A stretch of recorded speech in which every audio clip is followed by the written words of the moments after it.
Welcome to the Answer Studio. I'm making a balloon photo frame, and here's how to do it without needing a backdrop stand. First, inflate all of the 11-inch balloons to 8 inches in diameter. The day I built this design, I used 9-inch diameter balloons, but I found that made the design too tall and wobbly. So for a more stable design, inflate your balloons to 8 inches in diameter instead. Once you've inflated 2 balloons to the same size, tie them into a pair by wrapping the nozzles around twice and tie them in a knot. Repeat this step so you have 2 all-purple pairs, and then join them together into a quad by overlapping them so that the nozzles touch in the center, and twist 1 balloon from each pair around each other, locking them into that quad. Make 8 of these all-purple quads. Then make a quad from 2 lime balloons and 2 purple balloons. Join them together just like we did the last quad, but give these pairs 1 extra twist so both purple balloons are on one side and both green balloons are on the other side. Repeat this step until you have 24 of these lime and purple quads. Next, you're going to take 5-inch balloons and inflate them until they're 3 inches in diameter, either using an electric timer pump like I am, or you can do this with a hand pump. Tie these balloons into pairs and then join them into quads. Make 12 all-purple quads and then 20 quads that have 3 purple balloons and 1 lime balloon. To make the first long side of the frame, I'm going to take an all-purple 8-inch quad and tie an empty 260 balloon to one of the nozzles of that quad. Set the quad on the table and arrange the balloons so that 2 balloons are pointing towards the front of the design. Then take one of those 3-inch quads and nestle it right in the center of that 8-inch quad. Gently press down on it, pull the 260 string up through the center of this quad and wrap it around one of those 3-inch balloons, and then go across and wrap it around a 3-inch balloon on the opposite side. Layer on another all-purple 8-inch quad, gently press down on it, pull the 260 up to the center and wrap it around 2 of the balloons of this quad. The 8-inch balloons will always have 2 balloons pointing towards the front of the design, and the 3-inch balloons will always have 1 balloon pointing towards the front of the design.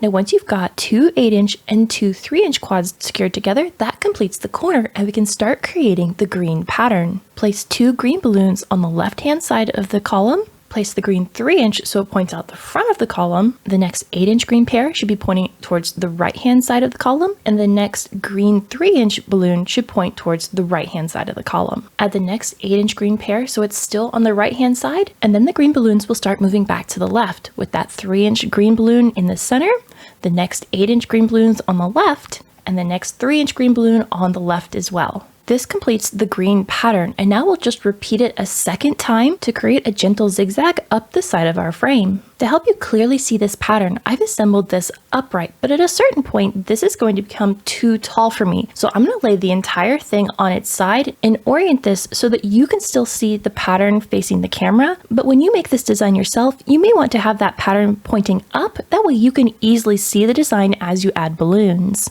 After I complete the second green pattern, I'm going to finish off this column with those 4 all-purple quads. 2 that are 3-inch and 2 that are 8-inch, and that will complete the corner. After the last quad has been added, take any remaining 260 tail and tie it in a knot to one of the nozzles of that final quad, and then tuck that tail either into the design or cut it away with a pair of scissors. Here you can see the completed zigzag on the front of the column. Now I'm going to rotate this so that the pattern is pointing up.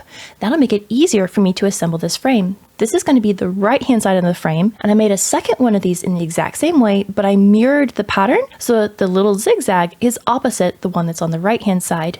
Then I made 2 shorter ones that only have 1 green zigzag pattern, and these will sit inside the 2 side columns. Now it's important to note at this point that the green pattern only shows up on one side of the design. So if you don't see any 3-inch green balloons on the front of your design, you need to flip the column over as you're looking at the back side. Once you have all 4 pieces oriented correctly, it's time to join the corners together. The ends of the short columns are going to butt up against the sides of the long columns, and at the moment there will be a gap between those 8-inch balloons. So I'm going to tie another 3-inch quad onto the ends of the short column where I specifically left those 260 tails long and attached to the ends, so we could tie these quads together and then tie the end of this short column to the long column. Stretch the 260 tail to wrap around a balloon on the outside edge of the frame, and then wrap wrap it around another 8-inch balloon somewhere in that bottom corner before taking the end of that 260 tail and tying it in a knot to one of the nozzles of that 3-inch quad. It's important that as you're joining these corners together, you're really pulling on that 260 so this joint is nice and snug. We don't want these corners to be floppy as that will compromise the structure of the frame. After you've tied the 260 in a knot, you want to arrange all the balloons so that everything is sitting nice and square and every 8-inch balloon is touching the side of the 8-inch balloon next to it. Tie all 4 corners together in the exact same way, and then once you have the entire frame secured, it's time to add some weight to the bottom of this frame so it's nice and stable and will freestand. I've made some water weights from double stuffed 11-inch balloons, but you could use sand weights or store-bought balloon weights. The important thing is that you add enough weight to give your design stability. I'm tying on 4 of these water weights, and that's the bare minimum for this kind of design. If you anticipate a lot of people touching or bumping into your frame, or there being lots of children around, I highly recommend doubling the amount of weight that I've added here, as that will help the balloon design stay upright even if it does get bumped into. You can now stand the frame upright and call this complete, but I'd like to add a few extra touches for this Halloween season, including these adorable hollow ghosts that I'll attach using some glue dots. Now, if you plan to add any accents to this frame, you want to be very conscientious about how much weight you're adding and in what places you're adding that weight. This is an indoor light-duty design, and if you add too much weight to one side, either the front and the back, or the left or the right, your frame will begin to sag in that direction. I recommend keeping it to lightweight foils or a few extra latex balloons and leave off any florals or heavy accent pieces. If you enjoyed this design, you should check out this video. And until the next time, remember, stay creative, everybody!